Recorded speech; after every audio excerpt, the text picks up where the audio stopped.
सभी का एग्जामिनरी की यूनिवर्सिटी प्लेटफॉर्म पे स्वागत है। जैसा कि आप यहाँ पे देख रहे हैं कि नया शिक्षा सेवा चयन आयोग को मिल गई है राज्यपाल की मंजूरी। तो आप देखिए कि बहुत दिनों से आप सभी भाई बहन जो भी शिक्षक भर्ती की तैयारी कर रहे हैं, उन्हें इंतजार था कि गठन होने के बाद अब इसको जो राज्यपाल की मंजूरी मिलनी है वो कब मिलेगी, क्योंकि काफ़ी उम्मीदें लगी हुई थी कि आप जानते हैं कि 2018 के बाद से कोई वैकेंसी नहीं आई। प्राथमिक की वैकेंसी का बहुत से भाई बहन इंतजार कर रहे थे और सिर्फ इसीलिए नहीं आ पाई कि नया शिक्षा चयन आयोग गठित हो रहा था। तो आज हम बात करेंगे कि नया शिक्षा चयन आयोग को राज्यपाल की मंजूरी मिलने के बाद पहली सरकार की प्राथमिकता क्या हो सकती है और कौन कौन सी भर्तियां हम लोग को देखने को मिल सकती है। और इसी साथ तो हम बात करेंगे, आप जानते कि नया शिक्षा सेवा चयन आयोग को आज मंजूरी मिल गई है और इसका जो हेडक्वार्टर अगर माने इसका मुख्यालय प्रयागराज में ही होगा।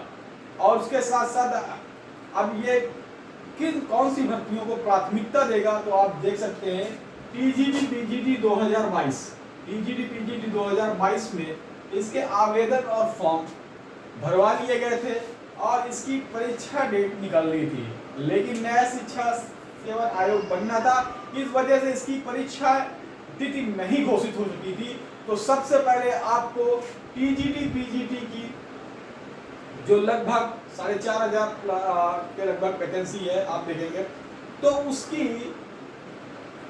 तिथि परीक्षा तिथि घोषित होगी और इसकी सबसे पहली परीक्षा होगी। ठीक है, क्योंकि लगभग 1 साल से ज्यादा बीत चुके हैं और काफी भाई बहन तैयारी भी लगे किए हुए थे। अगर परीक्षा ना हो तो निराशा आती है, लेकिन अब यह है कि मंजूरी मिलने के बाद एक खुशी मिल रही है। हाँ, अब जो नया शिक्षा सेवा चयन आयोग है अब ये काम जल्दी करेगा और जितनी प्रस्तावित भर्तियां पिछली थी उनकी नई तिथियां निकालकर उनकी परीक्षाएं कराएगा। उसके साथ एक असिस्टेंट प्रोफेसर की भर्ती थी जो भी 1000 प्लस पद के करीब थे, वो भी होगी। और सबसे अहम बात यूपी टेट 2023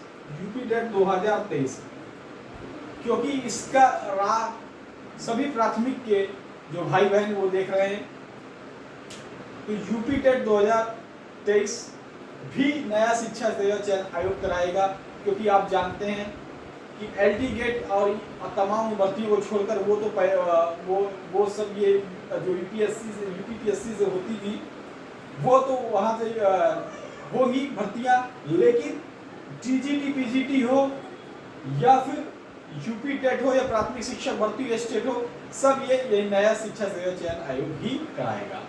तो अब हम बात करें कि मंजूरी मिलने के बाद हमें सबसे पहले मैंने आपको बताया कि टीजीटी पीजीटी 2022 के जो फॉर्म फिलअप हो गए तो उनकी भर्ती होगी।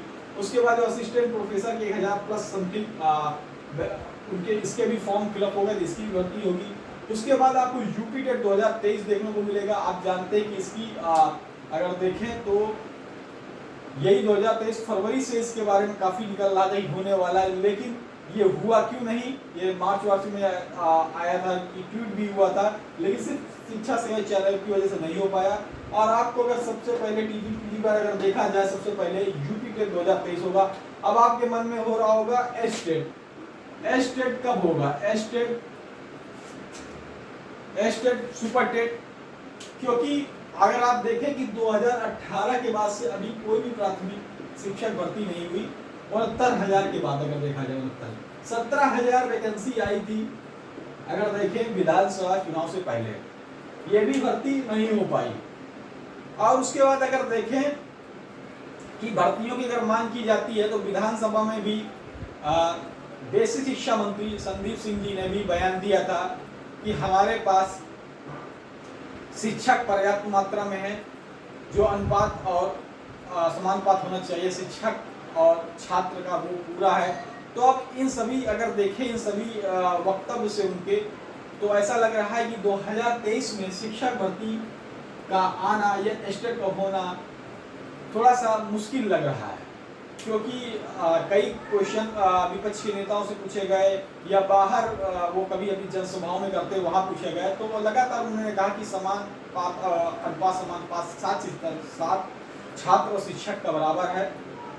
जिसमें उन्होंने शिक्षा मित्र प्लस निदेशकों को भी ऐड किया हुआ है और पर्याप्त मात्रा में वो कह रहे हैं हमारे पास टीचर है। लेकिन उससे पहले आप देखेंगे केंद्र सरकार ने भी जवाब दिया था राज्यसभा में, जहां पर यूपी में 1 लाख प्लस पद 1,23,000 ऐसे पद के बारे में बताया था कि यूपी में खाली है, सभी राज्यों के बारे में बताया था। उसके बाद भी अगर पूछे बेसिक शिक्षा राज्य मंत्री ने भी बताया कि उनके पास सब बराबर है। तो अगर इस मामले में देखा जाए कि केंद्र सरकार जो करती हो गई कि 1 लाख से प्लस पद खाली है उत्तर प्रदेश में, और बेसिक शिक्षा मंत्री जो बयान देते हैं कि हमारे पास शिक्षा में प्लस अन्वेषक को मिलाकर हमारे पास छात्र अनुपात और समानुपात बराबर है। तो 2023 सुपर टेट की अगर संभावना देखें तो बहुत ही कम है, जैसा उनके बयानों से लगता है कि 2023 में कम है। लेकिन लोकसभा चुनाव भी है, आप जानते हैं लोकसभा चुनाव भी है। आपने देखा विधानसभा चुनाव था, 17,000 वैकेंसी निकली थी, लेकिन कुछ कारणों से नहीं हो पाई थी, आप देख रहे थे। तो हो सकता है लोकसभा चुनाव से पहले शायद, क्योंकि जो भी नेता हो या मंत्री हो वो सवालों के जवाब देते रहते हैं, विपक्ष सवाल पूछता है देते रहते हैं, लेकिन अपनी स्ट्रेटजी जो भी है वो नहीं बताते। वो अचानक से ही एक अगर देखें तो सरप्राइज मोड या ये देखें तो ऐसा हो सकता है कि लोकसभा चुनाव को देखते हुए भर्ती आपको सुपर टेट भी यूपी टेट के बाद देखने को मिल जाए, लेकिन जिसके बहुत ही कम चांस हैं। ठीक है, लेकिन एक आप सभी के लिए कि आप सुपर टेट को लेकर ना बैठें। जो भी भाई बहन जिनकी अभी एज है, तो यूपी पुलिस अब भर्ती आ रही है, यूपी पुलिस की भर्ती देखें। यूपी पुलिस के बाद एसआई की भर्ती है, बीओ की भर्ती निकलने वाली है, टीजीटी एलटी गेट की भर्ती होने वाली है, तमाम भर्तियां हैं। या आप देखिए पेट है, आज पेट का लास्ट डेट है, जिन्होंने पेट का फॉर्म नहीं भरा वो फॉर्म भर दे, तमाम भर्तियां निकलनी। यहाँ पे आप ध्यान दें, अगर शिक्षक भर्ती के अगर आप दे रहे हैं, तैयारी करते रहे, लेकिन 2023 में देखिए तो ना के बराबर है। लोकसभा चुनाव तो हो भी सकता है। अगर आप सभी भाइयों बहनों को अगर जानकारी अच्छी लगी इसी तरह, तो आप सभी भाई बहन चैनल को जरूर सब्सक्राइब कर दें और बेल आइकन दबा दें, जिससे आपको सूचनाएं मिलती रहे। जय हिंद, जय भारत, धन्यवाद। फिर मिलेंगे नई खबरों के साथ।